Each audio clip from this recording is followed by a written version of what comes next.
Hello every one. ഞങ്ങൾ UK-ലെത്തിയിട്ട് ഇപ്പോൾ 2 വർഷം കഴിഞ്ഞിരിക്കുന്നു.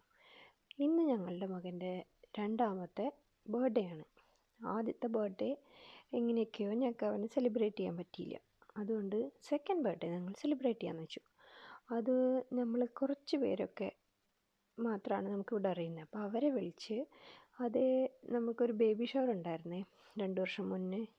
മോന് തന്നെ നമ്മൾ ചെയ്തത്, മോനെന്നല്ല ഞങ്ങൾക്ക് വേണ്ടി. അപ്പോൾ അതേ ക്രൗഡ് തന്നെയാണ് ഈ സെക്കൻഡ് ബർത്ത്ഡേക്ക് നമ്മൾ വിളിച്ചത്.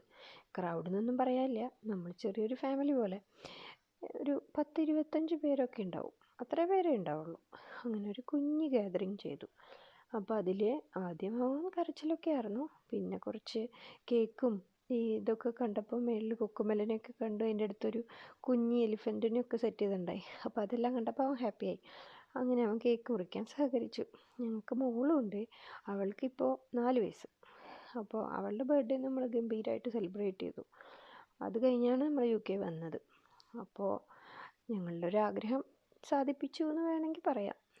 അങ്ങനെ കേക്കൊക്കെ കട്ട് ചെയ്ത് നമ്മൾ എല്ലാവരും ഫോട്ടോ എടുക്കാനായിട്ട് ക്ഷണിക്കുന്ന ആ ഒരു ടൈമാണ് നിങ്ങളിപ്പോൾ കാണുന്നത്. ആങ്കർ ചെയ്യാനായിട്ട് നമ്മുടെ തന്നെ ഫ്രണ്ട് അൻവിൻ എന്ന് പറഞ്ഞ ആണ് ചെയ്തത്. അൻവിൻ നല്ല രസമായിട്ട് തന്നെ നമ്മൾ പരിപാടി ആങ്കർ ചെയ്തു. അങ്ങനെ ആങ്കറിങ് പരിപാടികളുണ്ട്. അൻവിൻ നന്നായി പാട്ട് പാടും, അൻവിൻ്റെ പാട്ടും ഉണ്ടായിരുന്നു.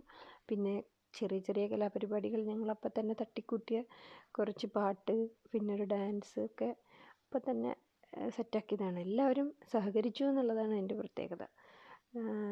ഇങ്ങനെ ഞങ്ങളുടെ കൂടെ ക്ഷണിച്ച എല്ലാവരെയും നിർത്തി ഫോട്ടോ ഒക്കെ എടുത്തു. അതൊക്കെയാണല്ലോ നമ്മുടെ സന്തോഷം. പിന്നെ ഞങ്ങൾ ചെറിയൊരു പാട്ടൊക്കെ പാടി.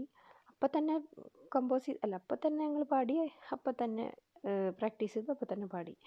പിന്നെ അതുപോലെ തന്നെ ഒരു ഡാൻസ് കുറച്ച് നിർബന്ധിച്ചാണ് അവർ വന്നത്. ഞാൻ കുറച്ച് സ്റ്റെപ്പൊക്കെ നോക്കി വെച്ചു. അപ്പോൾ അവരോട് പറഞ്ഞു, നിങ്ങൾ വായോ, കുഴപ്പമുണ്ടാവില്ല.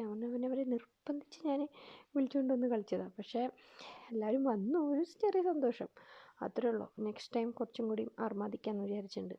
പിന്നെ അത് കഴിഞ്ഞ് അൻവിൻ ബ്രോയുടെ ഒരു പാട്ടുണ്ടായി. അതിലെല്ലാവരും ഞങ്ങൾ കൂടെ നിന്ന് പാടി, വട്ടത്തിൽ നിന്ന് പാടി. അങ്ങനെ സന്തോഷകരമായിട്ട് ഒരു ബർത്ത്ഡേ ഞങ്ങൾ തീർത്തു. വളരെ ചെറിയൊരു ക്രൗഡിൽ വളരെ സന്തോഷമായിട്ട് ഞങ്ങൾ കൂടി. പിന്നെന്താ, വന്ന എല്ലാവർക്കും സന്തോഷമായി. കാരണം ഇപ്പോൾ ക്ലൈമറ്റും വലിയ കുഴപ്പമില്ല. ചെറിയൊരു ഹോള് വന്നപ്പോൾ എല്ലാവർക്കും അങ്ങോട്ടും ഇങ്ങോട്ടും പരിചയമുണ്ട്. അതുകൊണ്ട് മൊത്തത്തിൽ ഒരു സന്തോഷമായി ഞങ്ങൾക്ക്. അപ്പോൾ ഇനിയും ഞങ്ങൾ പരിപാടികൾ പ്ലാൻ